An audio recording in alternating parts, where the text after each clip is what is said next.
Hello, not enough writers. Thank you so much. If you're watching this, then you know that the live session did not go as planned. I'm so sorry that we weren't able to have this conversation in person. I would have really preferred that because I was looking forward to learning from everybody on how they manage their work and their life. Because this is a question I haven't answered for myself yet, but it was really unavoidable. I overestimated the strength of my network and I just couldn't participate. I'm really sorry about that, which is why I'm making this recording so we can still have this conversation because I did some research, I prepared from some slides, and I'm going to share some anecdotes from my own life on how I manage work and life as a content marketer.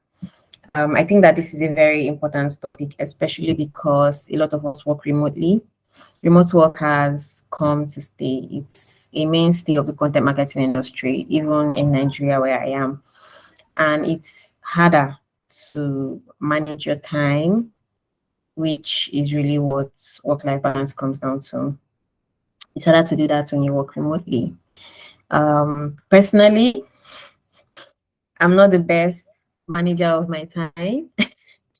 Yeah, calling myself out on this one. I procrastinate and I believe in doing things in crunch time, or rather, I find that I'm motivated to do things when I have short deadlines. So it tends to kind of snowball into this thing where I'm always doing something. I try to set some things in place that help me not to get too overwhelmed and also help me to have time to do the things that I still enjoy doing, which is really what all of us should be aiming for. So why am I talking about work-life balance? I had other options to choose, but I felt like this was an area where I need some learning and growing. And I'm really excited to be sharing with you some of those learnings. So I'm going to start by sharing my screen. So we can talk about this. So yeah, this is it. Let me start a slide. So work-life balance, is it physical content marketers? That's a loaded question. When I chose this topic, I laughed and laughed and laughed and laughed because, yeah, does it even exist? I mean, when you're a content marketer, it seems like all you do is work. Like for real, if you're not working, you're planning to work, or you're thinking about work you've not done, or you're thinking about the next work that you should be doing, or you are doing analytics, or you're repurposing. There's just always something because the content marketing lifecycle does not sleep. So we are basically like essential workers, except that our work is not so intense because you have to always be on. Every season needs content. So it's a challenge, but it's also a joy because content marketing is something I really enjoy. So it's just, it's that complaint you make about something you really love, like, you stress me. But, well, I mean, when it's you. So, yeah, I have this here to prove my points because this is a picture of me at my friend's wedding carrying my laptop bag. Like, I looked so odd. I have a pink, bright laptop bag, so it's already looked out of place. And I looked odd just lugging the bag up and down. It became an inconvenience at a point. But I'm sure that I'm not the only content marketer that has carried work into life or that has carried their laptops they shouldn't take it to, or just always has to have internet just in case, that email you've been expecting comes in. So I wanted to start this by just expanding a bit on why we carry work with us everywhere. Because we want to be successful. Content marketing is competitive. Things move fast. Yeah, I mentioned earlier that we're not, nothing is an emergency, but things move fast. Trends move fast. Humans move fast, which means that we always have to be on. We always have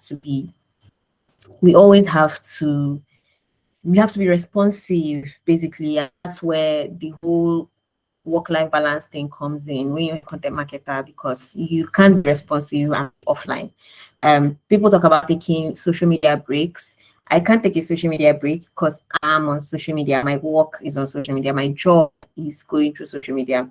So it just puts things into perspective. You know, when you think about it outside what you actually need to do your job, we still need time to live. We need time to just be, you know. You don't want to be a person that cannot function or have a personality outside what they do. And actually, from my research, I actually found that it's very possible for you to, if you find yourself panicking when you're outside work, oh my God, have they fired me? This one, nobody has texted me. Oh wow, like what's going on? Then you have a problem. And you're probably like a lot of us watching this video. It's a problem, not just because of the workplace, but also because of the work culture in Nigeria. Employers don't have boundaries. So that means that they can call you up at 10 p.m. They can tell you to do something that is not even within the scope of your work. So it seems like you just always have to be there. But you can create work-life balance no matter what the cadence of your work is like. I've learned that work-life balance is not just about time after work. Okay, please, after 5 p.m., people should not call me, people should not text me. I don't want to hear from anybody at work. That's fine. But you need more than that. You need time to eat. Even during work, you need work-life balance, even during the workday. You need breaks to eat. You need to rest. You need to travel. You need to be able to do nothing. I am a huge advocate of doing nothing. Have you ever tried to just switch off your phone, switch off your data, use your laptop, and just do something that doesn't involve technology? It is so hard. Like, it's a lot more difficult than you think. It is super hard. And this is for me that used to read more than 200 books a year. These days I struggle to read because I am so glued to my phone. So yes, work has bled into my life. Like, there is no preventing it. That's why, but then we're creative people. So we need to be able to do nothing, because creativity is not an always on thing. You need to be able to actually just lie on your bed and you're just looking at the ceiling and doing nothing. You're just scrolling through your phone, not for any purpose except for scrolling. You're just reading a book, not for research, but just to read. You're just staring out the window and daydreaming. You know, we are complex people. As creative people, we are very complex, and that means that we need to be able to feed all the different parts that make us us. And I see myself actually starting to talk about why we should pursue work-life balance. We live in communities. That's number one.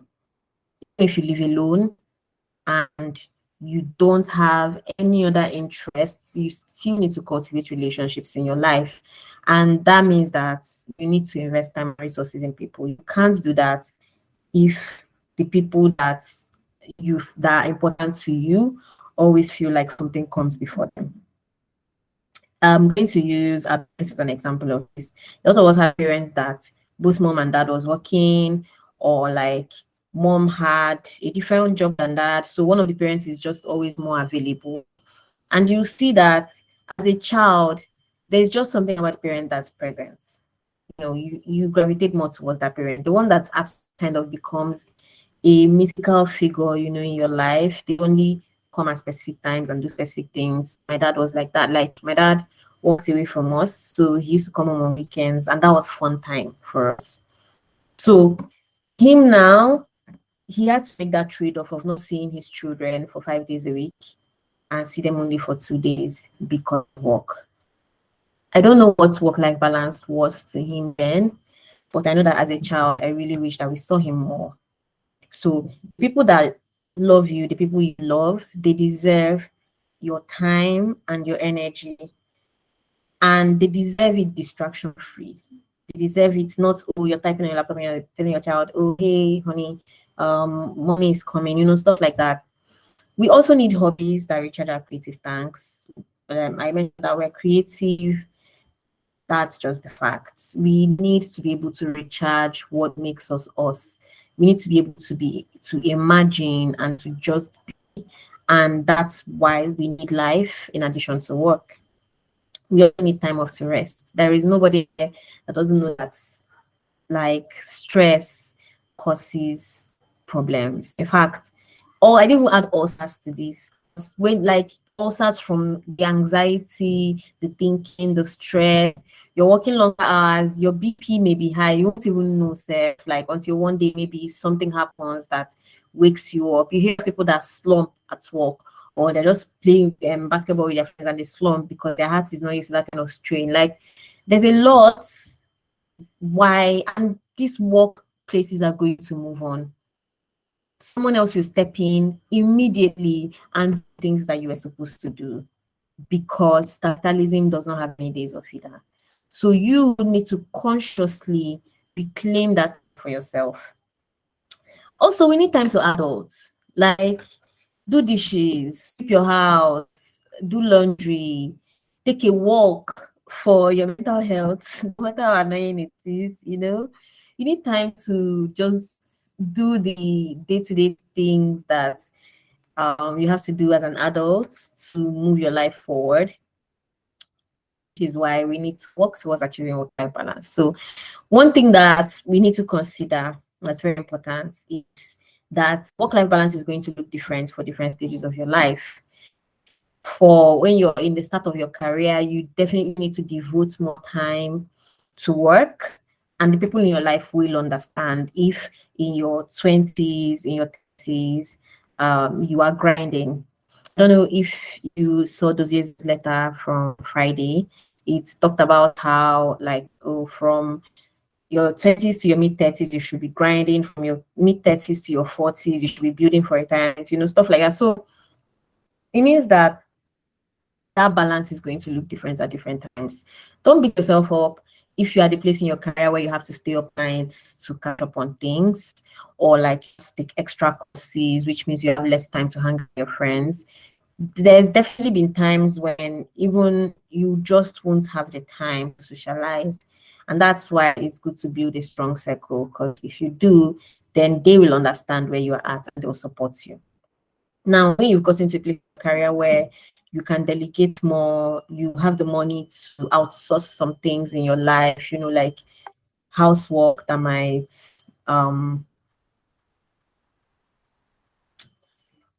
give me a minute. I need to check that the recording is still working.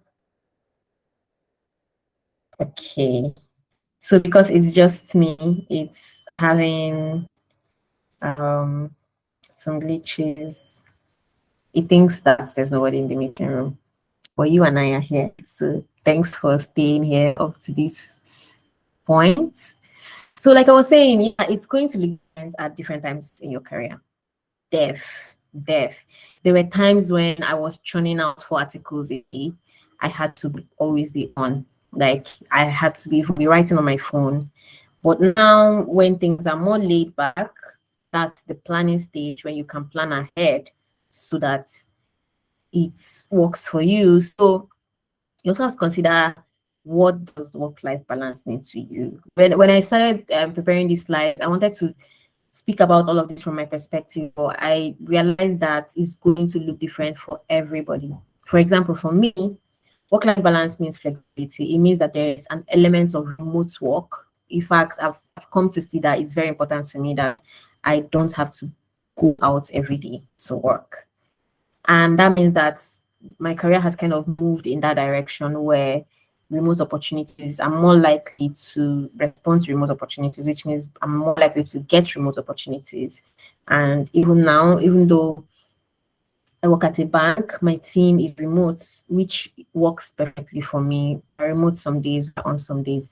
So work-life balance means that flexibility for me, because I like the ability to just get up and go and get lunch, to be able to just not have to deal with Lagos traffic. That's a big one for me. And just not having to leave the house, because I really, really don't like to leave the house. So it also means that I have the time and the freedom to pursue my passions, napping and buying plants. Honestly, it doesn't pass like that. Like if I can take a nap during my work day, I have achieved balance for that day. So yeah, work-life balance is not really something that, oh, when you do A, B, C, D, and E, you've got it. It's going to look different on different days. It's going to look different at different stages of your career. So it's not going to be perfect. It's never going to be perfect. Something has to give in your life for you to achieve the balance that you want. For example, let's say you're a new parent, you're a new mom, you're a new dad. You know that you have to scale back hours at work to give attention to your kids, or you have growing children. In fact, when you have children of any kind, you need to be able to be there for them. And that means that you need to consciously create that time to be there for them. So work-life balance for you will involve being there for them. Now, let's say you don't have kids, but you want to travel. Work-life balance may mean being able to travel and still work. It may mean being able to take time off, distraction-free time off, not time off where they're calling you every 10 minutes or they're calling you every hour to fix one thing or other to travel. So consider what life balance means to you. It's really important that you do that so that you're not comparing your circumstances with someone else when you don't have the same exact set of variables in your life. So what work-life balance might look like: time to work on personal projects. As a content marketer, you know that it's important to build your own brand. You need to be able to share what you're learning, share your knowledge on LinkedIn, on your blog, on IG, wherever. When you're creating for other people, it's hard to stay creative for yourself. But when if you have life balance, you would not be so creatively wiped out that you can't create for yourself. So it means time to work on personal projects. It means time for friends and family. It means the freedom to, travel to Ghana and work from there for a month or for a week. It means just being able to get up and go and walk from the beach. And also, it may look like for some people, just they're struggling to separate work hours from home hours, especially when you work remotely. You find yourself by 10 p.m., you're still working on something for tomorrow. By 11 p.m., you're still doing this. By 12 p.m., like you're always up. You find it difficult to separate home hours from work hours. For you, it may look like having that separation. While working remotely, let me continue to present because I think that's a better experience. So work-life balance while working remotely is huge for me because home is work. Right now, I'm at my workspace and it's in my bedroom. So imagine going from there and then you up and then you go to your bed. It's like home is work, work is home. In fact, we don't have work-life balance again. We are having life-life balance or work-work balance. Your brain even struggles to turn off from work mode because you find yourself at night when you should be taking a break, when you should be resting and spending time with your family, or just spending time alone. You're checking emails, you're trying to prepare for the next day. So remote work is built to have you always on. So you need to be intentional about creating work-life balance. My first tip for creating work-life balance is to mix work and life. I know. We've said everything. We've vilified work. We kind of made it seem like work is the bad guy in this equation, but it's not. What gives us the freedom to do life? The money that we get from work is why we can buy skincare, we can buy shoes, we can buy clothes, we can pay for things, we can pay for data, we can, buy drinks, we can go to the movies. Work should be enabling life. They should be working hand in hand because as much as work may not be your work, it's still a passion of yours. If you love the work that you're doing, work is still a passion of yours because you're pouring yourself into that. You're pouring your creativity into building a brand. So it's still a part of who you are. So mix work and life. Yeah, go for drinks with co-workers when you have a strategy meeting instead of doing this over Google Meet and everybody is there. Try to bring try to find the midpoint where your work and your life can mix without it being a disadvantage to you. So that means that sometimes maybe you go on a walk, you know, when you have a meeting, you walk while you talk. So that's, oh, getting your steps in, you're being active, and you're still working. Or you go to the beach and walk from the beach for some time. You're getting disease, the fresh air, the scenery. You've left the house. Very, very important for remote workers. And you're working. So that's also why it's good to cultivate relationships at work, because oh, your work friend has something outside work and they invite you, just go. It might be an opportunity for you to get to know them better, which means that when you guys are working, you to work better together. The next tip is to ask for clarity on work projects. I'm calling myself out on this because you know how they send you a brief and you don't open it till the day before the deadline or it's days for the deadline, and then you're asking for permission that day. Now you've spent the whole week where you should be writing that, being anxious about something that you've not done yet. So one thing that works is ask for all the details you need to execute what you need to execute, so that you are better able to plan the time it will take for you to execute it.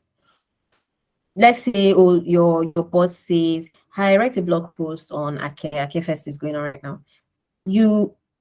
Now the time to take for you to narrow down what you want to write about Ake, what angle you want to take, what your keywords are going to be, what should I be talking about, should I go there myself or should I not? Like, the time that you've taken to think about all that actually just makes you more anxious. So ask for clarity on time, streamline things if possible, get on a call immediately and get clarity on it. Share your screen and work on it immediately on the spot, so that you don't have to work on it later. You don't have to start that whole creative process from the beginning, which means that you have time after work.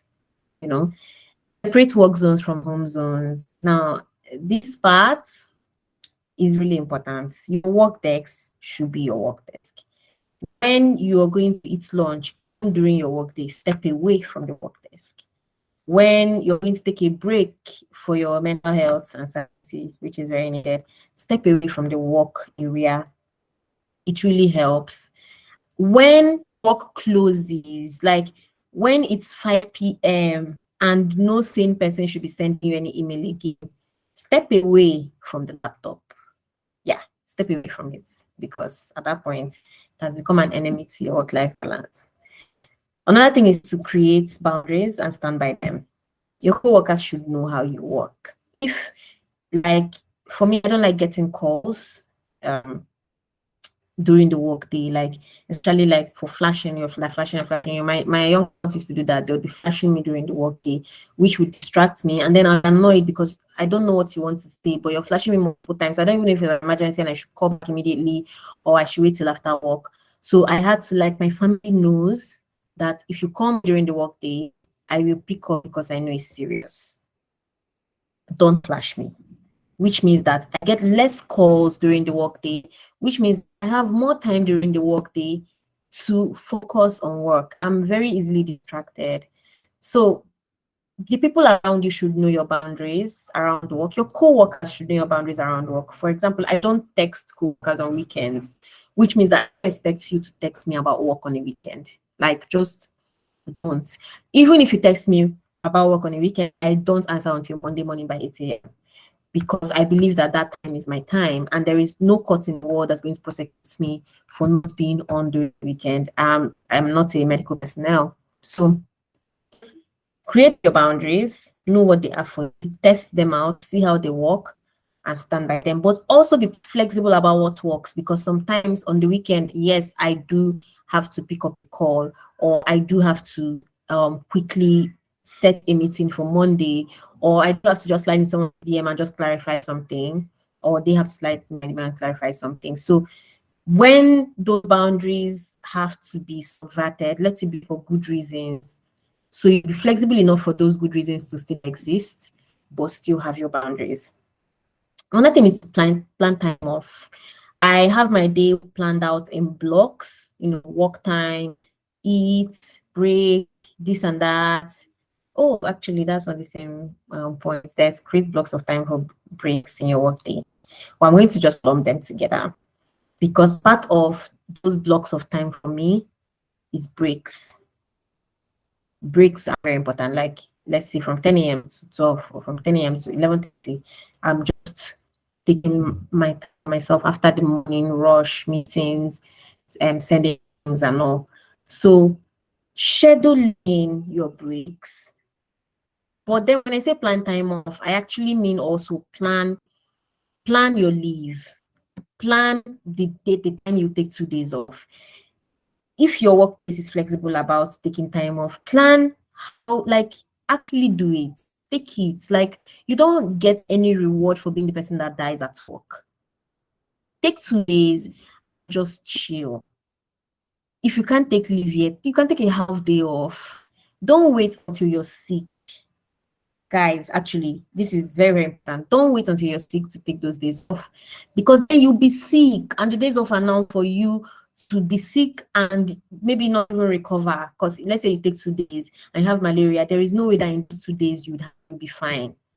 But if you take those 2 days on a normal week and chill and just drink juice and stare through your window and people watch, you're going to be better rested even for when you come back. And that means that you will fall sick less often.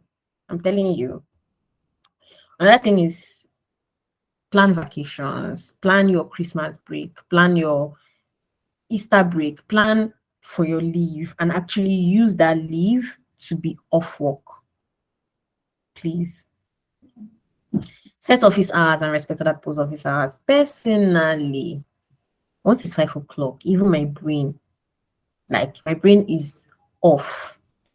If you're sending me a mail by 5:30, I really wonder like who you're sending it to, because Workday Meg has transitioned to home Meg. Like, I legit just step away. Though sometimes, yeah, my stepping away involves still carrying my laptop and doing some light work. I've noticed that in those times, I actually get a lot less done, because then I'm just carrying my laptop and being distracted and scrolling through social media. Like, there's no need.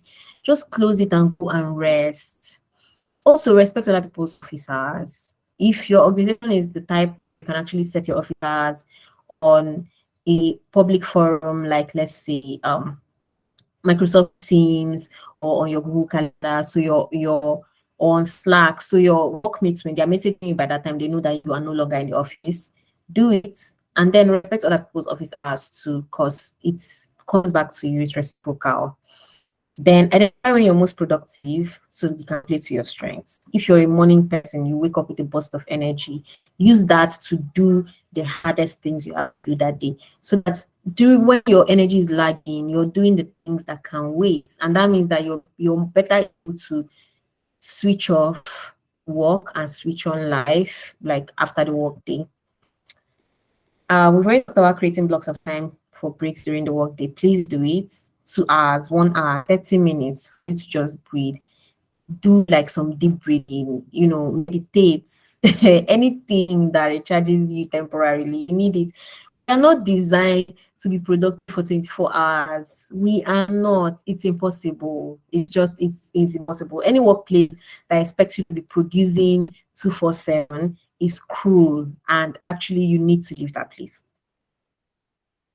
Which brings me to my last point: learn to unplug. We talked about it earlier. It's hard though. This unplugging thing is hard, because, like, okay, what if people are messaging me on WhatsApp though? Like, but the more you do it, the easier it becomes. The easier it becomes for you to stop your data, to not answer your messages for a while. Learn to unplug so that you are actively using your rest time to rest, and not to be activated on social media or to indulge in Twitter fights, not to self. So unplugging means just basically you are not connected to the internet. Your laptop is off, your phone is off, you are doing non-digital activities. Non-digital, very, very key. TV counts as unplugging. Yeah, you can watch TV and still unplugged, but be unplugged, because the internet, what it does is it sucks you in. So That brings us to the last slide. Is work-life, balance feasible for a content marketer? Personally, absolutely. Violent ticket is by force. So this is me giving you permission to collect that work-life balance from your work people by force. Guess what? Everybody will be fine. Things will still get done because now you have more time and more energy to do the things that matter. And win-win, right? Talk to your manager to support you if you need time off. Do it because you deserve to get time off. You are creating everything entirely from your brain. You are an amazing machine of ideas, but you are not a machine. So you need time off. Remember the picture of me at my friend's wedding? This was me. It's my laptop, anxious about work. You can notice that if I couldn't even smile in this picture. This is me after I put down the laptop and I was able to enjoy being there.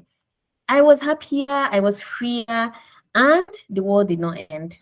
I ended up not needing my laptop even because sometimes you actually did when you're saying, "Oh, I'm working overtime," you're actually not even working. Carrying it was more about my anxiety about work, like my anxiety about whether I would be needed at work than it was about actually doing any work because I ended up not doing any and it was fine. So if you do need to do, if you use your productive time, you play to your strengths, you do what you need to do when you should do it, that means that you always have time for the things and the people that matter. And chief on that is you. You are taking this time because you deserve it. Let's not let anybody deceive us into thinking that we need to be doing something every minute of the day. We deserve time to just do nothing. There are anthropological studies that show that as humans, actually, we need to be able to just not do anything. Lazing about is a capitalist construct, and you cannot change my mind. So with these few points, I hope that I've been able to convince you to take back your time, reclaim it in every way that you can. And I hope that we all become more balanced content marketers in the future. Thank you so much for being here up to this time. I'm so happy if you watch this video to this time, then you are a rock star. I am so grateful for you. Thank you for staying with me through all my lapses and my mind wandering and everything. I really hope that we learned because creating these slides and actually researching this topic, I learned a lot about myself and about what I should be doing. I should be applying to my own career and own life. So please, if you have any questions, you can ask me on my Telegram. I am not usually very active on Not Enough Writers because Telegram is my forte. That's not really the social media platform where I am. But I'm going to drop my phone number for WhatsApp. So you can reach me anytime if you have any questions. You can also message me on Twitter. Let's be friends. Though I go there mostly to talk shit, but I'm sure that I'm in good company. Thank you so much for staying with me up till now. Have a very good day or night, and I hope that we speak soon. Bye, everybody.